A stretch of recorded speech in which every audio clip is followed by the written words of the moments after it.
warahmatullahi wabarakatuh. Kami dari kelompok 1. Di sini kami akan memberikan video pembelajaran tentang Perkembangan anak. Adapun video ini dibuat untuk memenuhi ujian mid semester psikologi anak oleh dosen pengampu Umi Ahmad Hayati, MPD. Sebelum memasuki video pembelajaran, seperti kata pepatah bilang, tak kenal maka tak aruh. Salah. Jadi apa dong? Tak kenal maka tak sayang. Ini dia video perkenalan dari anggota kami. Halo, nama awak Asri Alfani. Mudah-mudahan kita bisa jadi teman elok ya. Selanjutnya, Kumaha damang sadayana, nami aing Fitri Awalia. Selanjutnya, Halo, di rumah kabare, kenal lagi Asmala Gula Nabilah Amanda. Lanjut. halo kanca-kanca, jenengku Atika Lestari. Nanyeng kanca-kanca, isinya lo aku Atika. Selanjutnya, Halo, perkenalkan aku nama Rizka Dinda Lestari. sebelum kita ke materi yang lebih dalam lagi, kita harus mengetahui pengertian perkembangan. Nah, apa sih itu pengertian perkembangan? Pasti kita sering mendengar perkembangan dalam tubuh kita. Semasa kita hidup, kita mengalami perkembangan. Nah, apa sih itu sebenarnya perkembangan?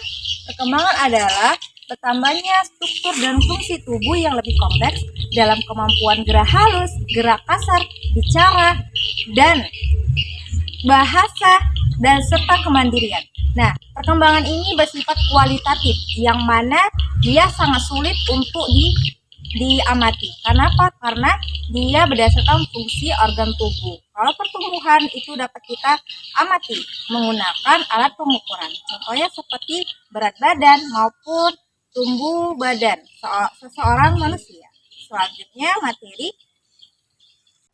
perkembangan semasa hidup adalah suatu proses perubahan dari kelahiran hingga akhir hayat seseorang.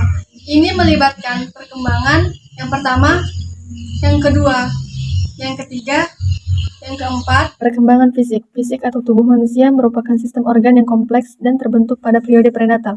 Menurut Kuhlen dan Thompson, bahwa perkembangan fisik individu meliputi 4 aspek, yaitu sistem syaraf yang sangat mempengaruhi perkembangan kecerdasan dan emosi, otot yang mempengaruhi perkembangan kekuatan dan kemampuan motorik, kelenjar endokrin yang menyebabkan munculnya pola tingkah laku.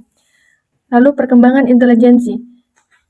Menurut C.P. Chaplin, mengartikan intelijensi sebagai kemampuan menghadapi dan menyesuaikan diri terhadap situasi baru secara cepat dan efektif. Perkembangan emosi. Emosi adalah perasaan jiwa yang meliputi perasaan bahagia, duka, cinta, suka, benci, dan lain-lain. Perkembangan bahasa. Bahasa merupakan kemampuan untuk berkomunikasi dengan orang lain. Bahasa merupakan faktor hakiki yang membedakan manusia dengan hewan. Bahasa juga merupakan anugerah dari Tuhan yang dengannya manusia dapat mengenal atau memahami dirinya sesama manusia dan alam. Yang kelima yaitu ada perkembangan sosial. Yang keenam ada perkembangan kepribadian. Yang ketujuh ada perkembangan moral. Dan yang ke-8 ada perkembangan kesadaran beragama. Nah, perkembangan sosial. Perkembangan sosial merupakan proses belajar untuk menyesuaikan diri terhadap norma-norma kelompok, moral, dan tradisi. Yang keenam, perkembangan kepribadian. Kepribadian merupakan kualitas perilaku individu yang tampak dalam melakukan penyesuaian dirinya terhadap lingkungan secara unik. Yang ketujuh, perkembangan moral. Istilah moral berasal dari kata Latin mos atau moris yang berarti adat istiadat, kebiasaan dan peraturan atau nilai-nilai kehidupan. Yang ke-8, perkembangan kesadaran beragama. Salah satu kelebihan manusia sebagai makhluk Allah Subhanahu wa taala adalah dianugerahi fitrah atau perasaan dan kemampuan untuk mengenal Allah dan melakukan ajarannya. Tahapan perkembangan anak.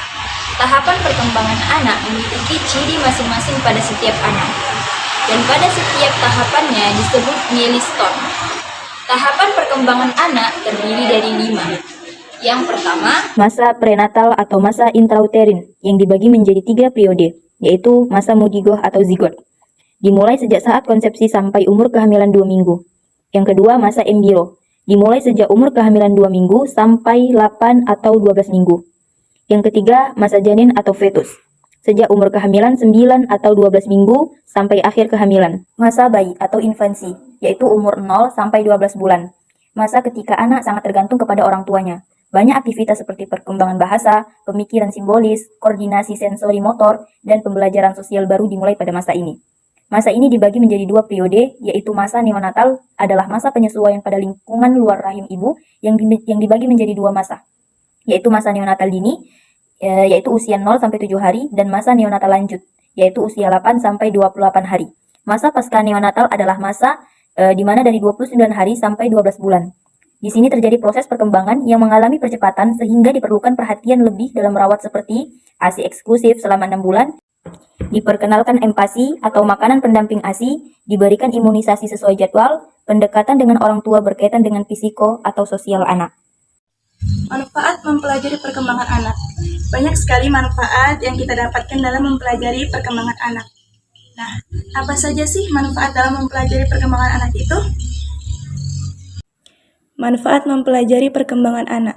Mempelajari perkembangan anak membantu kita memahami bagaimana tumbuh kembang dan pola belajar serta interaksi anak dengan lingkungan mereka. Hal ini juga dapat membantu kita memberikan perhatian yang sesuai dengan tahap perkembangan mereka, serta mendukung kesejahteraan dan perkembangan mereka secara keseluruhan. Terima kasih. Hatur nuhun. Suwun. Matur salam. Terima kasih.